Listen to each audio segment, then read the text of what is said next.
Hi guys, good morning. Ako nga pala ang inyong taong gala na si Christian. Tara, samahan niyo ako libutin natin ang Busan, South Korea. Ito nga pala ang second time ko sa South Korea. Happy ako dahil nakabalik ulit ako dito sa Korea. At eto na nga kami, palabas na ng terminal.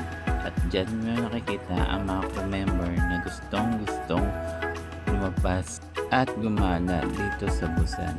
Ayan, makikita nyo po ang mga crew member na naghahanap ng taxi papuntang city or downtown ng Busan.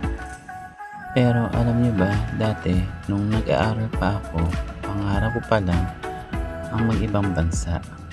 Pero ngayon, ito, nakapunta na ako ng iba't ibang bansa tulad ng US, Mexico, Bermuda, California, at marami pang iba. Ikaw, ano ba ang pangarap mo?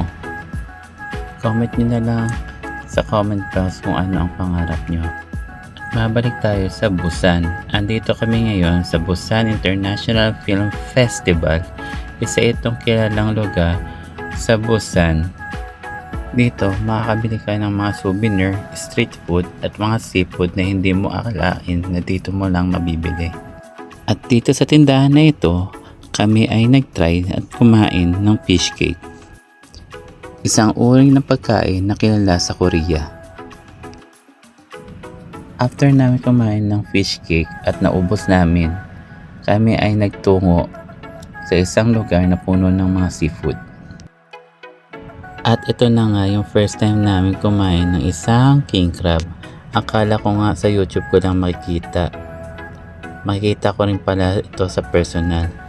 Ang laki ng king crab. Ayan nga si kuya, pinapapili kami kung ano yung masarap, small or medium or large. Kayo, ano ba gusto nyo?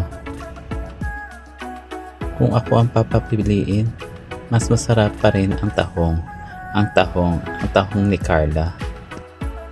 So, paano guys? Thank you for watching. Bye!